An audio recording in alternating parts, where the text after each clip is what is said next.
Hello everybody. In this video we'll try to understand some more interesting things about Chitra energy. See, Chitra is very much related to perfectionism. It's also related to how the things appear for the outer world, for the users and all. It is more concerned about the finishing, the artwork, the outside appearance, the perfectionism in the outside appearance. They are very much concerned about this energy. They're very much concerned about this one. And Mars is the main planetary ruler of this particular nakshatra.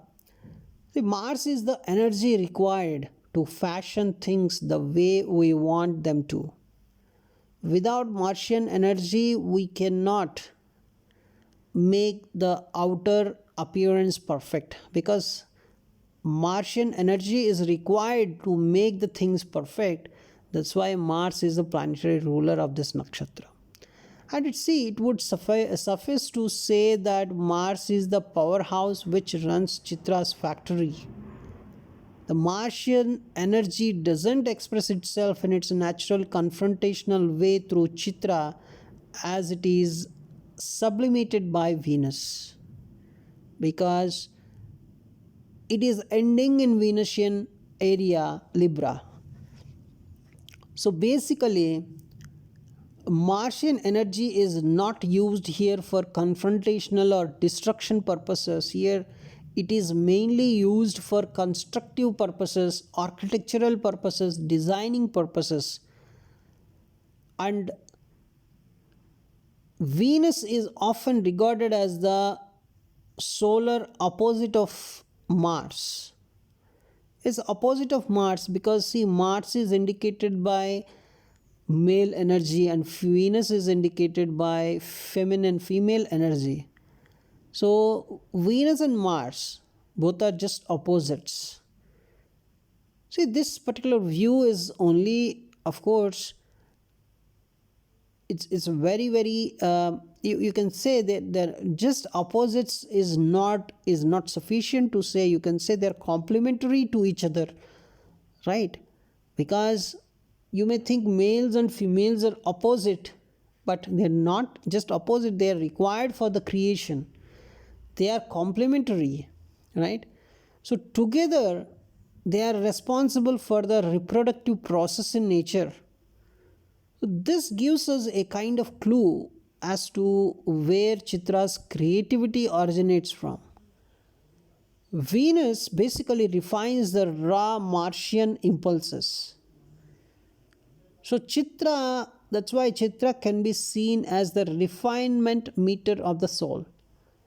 It's always about refinement and finishing.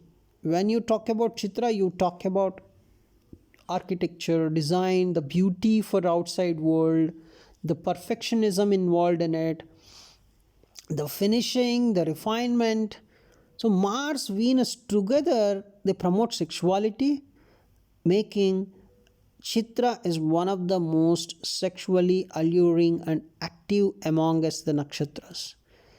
See why Chitra is into this area of Libra, the Venusian energy, and Chitra is Mars. See, it's something like it's Mars and Venus energies combined can create then can create something, because male and female combined can create the future. So here Mercury, of course, is also there in the first half of Chitra. But see, Mercury, Mars, if you take that combination, right? See, Mars is the planetary ruler here for Chitra, and this Mars and Mercurial, this combination.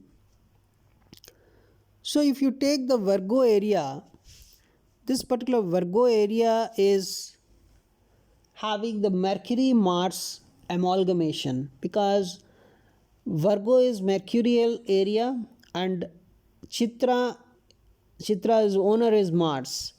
So here Mercury Mars combination is in the Virgo area. That is actually promoting the technical skills, that promotes skills related to the inner core, and also it's very much related to speech and words. That's why Chitra 1 2 Pada people, you would see if their Mars is in good dignity or Mercury is in good dignity, they learn multiple languages. And this particular area of Virgo is more into the technical details, the inner core details. Whereas if you go to the Mars and Venus area, that is Libra area, Chitra 3 4, they are more into outer world appearance, outer world. They are more into the beautifying the things, finishing up the things, refining the things. And if you talk about the mercurial area, that is Chitra 1 2, see, Mercury uses Mars energy to go into the exacting details of nature's functionings. That's where the inner core details are coming into the picture.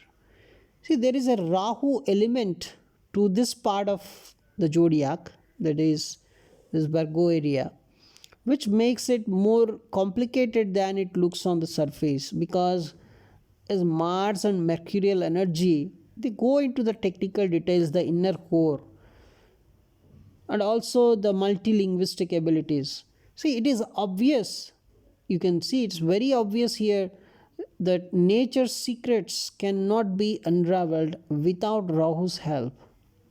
Rahu is comfortable in Chitra 1 2, right? Rahu is comfortable and it is its home kind of. So, why here Rahu's energy is required? Rahu, see, when you want to understand the inner core details, if you want to understand let us say you're preparing an IC from silica, then how can you understand the process? That's that kind of out of box thinking, that kind of unraveling or opening the nature's functionings, understanding the nature's functioning. You need Rahu's mindset here. So that's why Rahu is comfortable in Chitra 1 2. See, Mercury and Rahu, they two. Mercury, of course, is a bit soft and it's a kind of logical, more intelligent. That is Mercury. Whereas Rahu is a kind of, he's also very intelligent. His thinking is also out of the box, right? It's a bit harsh, of course. So Mercury and Rahu always form a team when it comes to understanding the universal functionings, or when you try to understand the Maya, then Rahu and Mercury are very good in this area. That's why Chitra 1 2 are more related to understanding the inner core details of a product, right? Whereas Chitra 3 4 are mainly into the Venusian energy, so it's about beautifying the thing now, right? So Chitra 1 2 are more into the inner core details of a product, of an IC, or what is the circuit inside, what is the technical details that we need for this particular IC and all. But finishing up, refining the things, it's all related to it's all related to Venus. That's where Chitra 3 4, the finishing of the things, the refinement, the polishing, the outer world appearance, this is all Venus. So anywhere, if you observe in any horoscope, this Mars Venus conjunction is something like it's about refining and beautifying and making it more passionate kind of energy.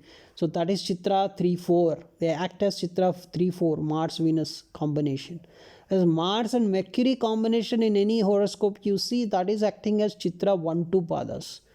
So Mars Mercury Venus conjunction, if you see any, that is complete Chitra, right? Even Mars Mercury Rahu, right? Mars Mercury Rahu is more a type of Chitra 1 2 with much more understanding of the inner core details. So Mars, Mercury, Saturn, Rahu are, generally speaking, they are strong in Virgo part of the Chitra area, because Saturn is a kind of discipline. That discipline is required when you try to understand the inner core details. And Mercury, Venus, Saturn, Rahu, they're good in Chitra 3 4, that is Libra section. Basically, Rahu works well in Chitra. uh, uh, you know, Mars generally in 1 2, and Mercury in the whole Chitra, and Saturn is when it is in the whole Chitra, it is good. Saturn and Rahu are good in Chitra generally, and Mercury also you can say, but Mars is good in that area, Virgo 1 2.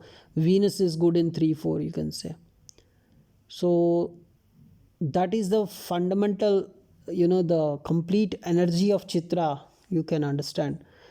And its sexual animal is tiger, so tigers are a bit aggressive and dominant attitude in sexual activities they have. So Chitra, however, has a secrecy element attached to its sexual expression, but it puts up a highly sexed or totally non-sexual image with equal ease, when the truth always somewhere, the truth is always somewhere in between. It's something like they're highly sexed or, in between this one. Highly sexed or totally non-sexual image. They can put up any kind of image, but what is the inner side is they are sexual. Good enough. But for outer side world, they may appear like they're highly sexed, or they totally non-sexual image they may put up. But no need to believe any these two things, but they are sexual. They are in between highly sexual and totally non-sexual. They are sexual.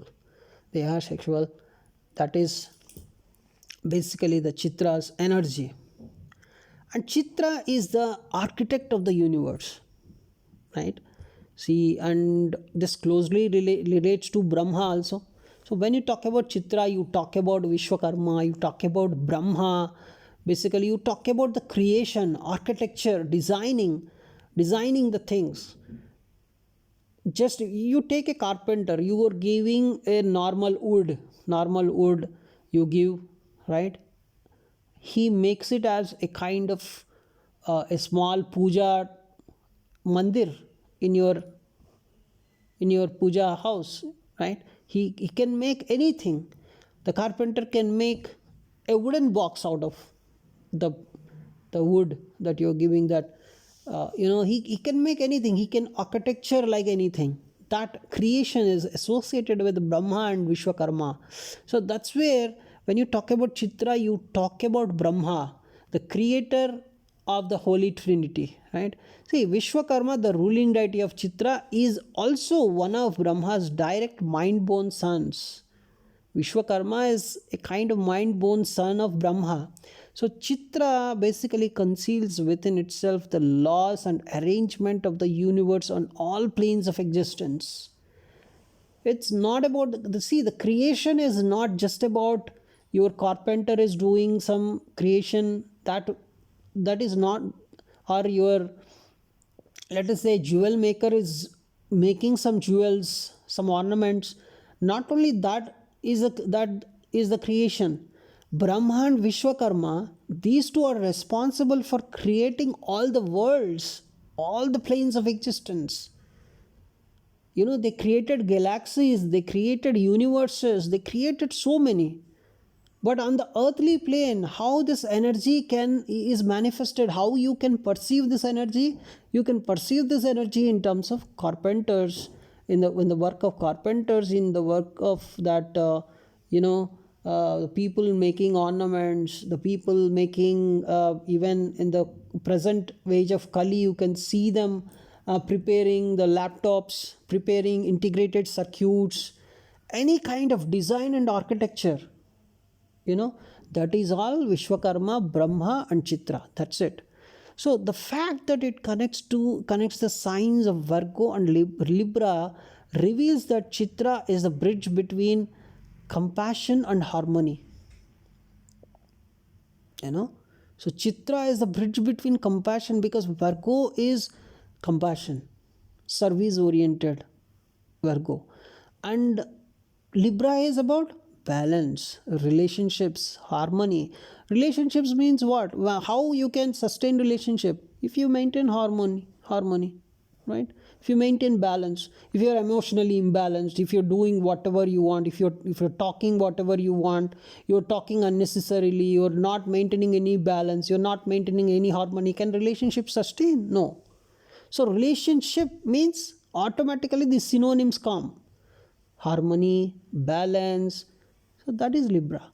So even though, see, compassion is one of the divine virtues, it is often forgotten that only a proper use of compassion brings about balance, understanding, harmony, and then relationships, right? So compassion brings all this. So that's why this connectivity of Virgo and Libra is very, very, natural, you can say. And Chitra is number 14. So, which is the number?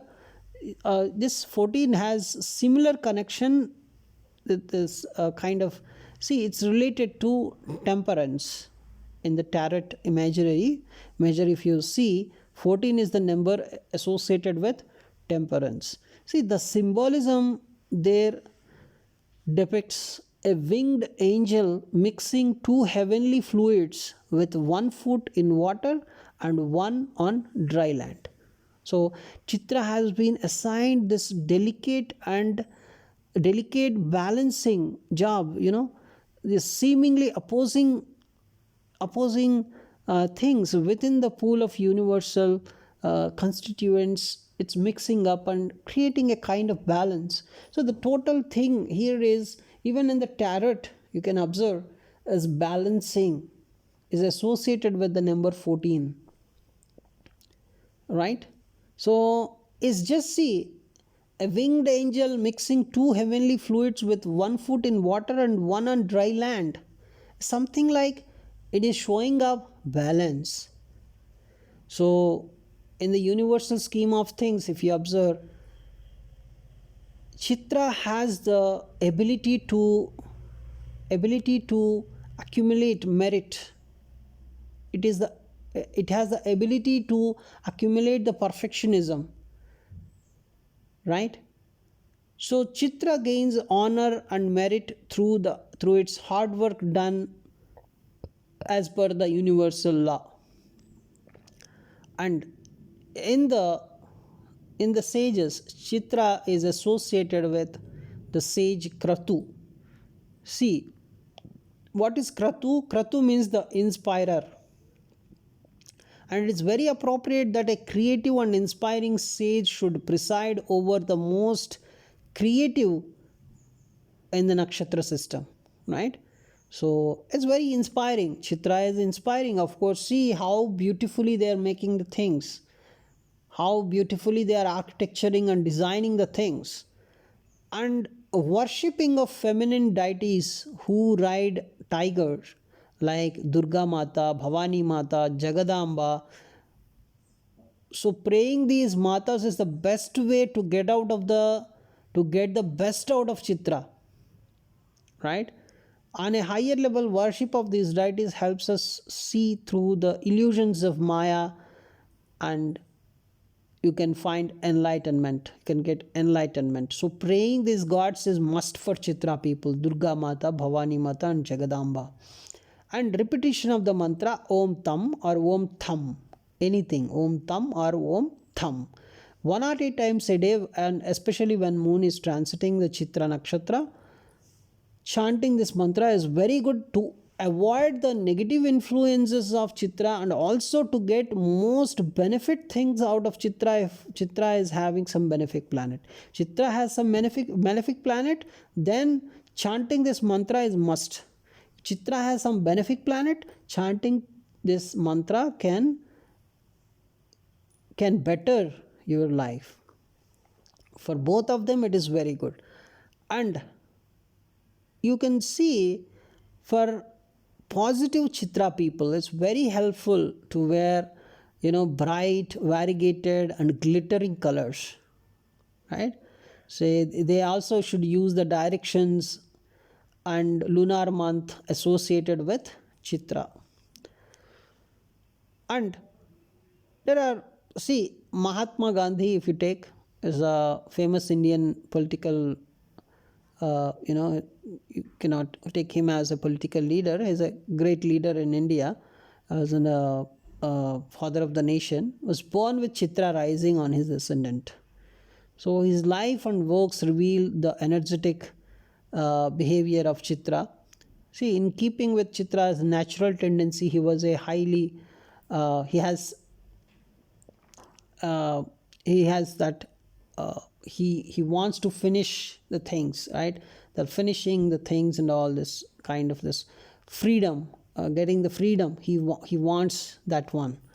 So the finishing up the activity is very much related to this Chitra energy, because Chitra is very famous for finishing, because they're very much disciplined. They want to start and finish also. So that's where you can find Chitra's energy. And of course, Mahatma Gandhi has moon in Aslesha. That's another thing that we discussed in while trying to discuss Aslesha Nakshatra. And according to Varaha Mihira, moon and Chitra are found, people are found wearing bright clothes and garlands with beautiful eyes and bodies. So Chitra means basically beautiful, magnificent. It's the final refinement, the final finishing of the things. Architecture and design is excellent when you think about Chitra's energy. So this is about Chitra Nakshatra. In our next video, we'll try to talk about the Rahu Nakshatra Swati. Thanks for watching this video.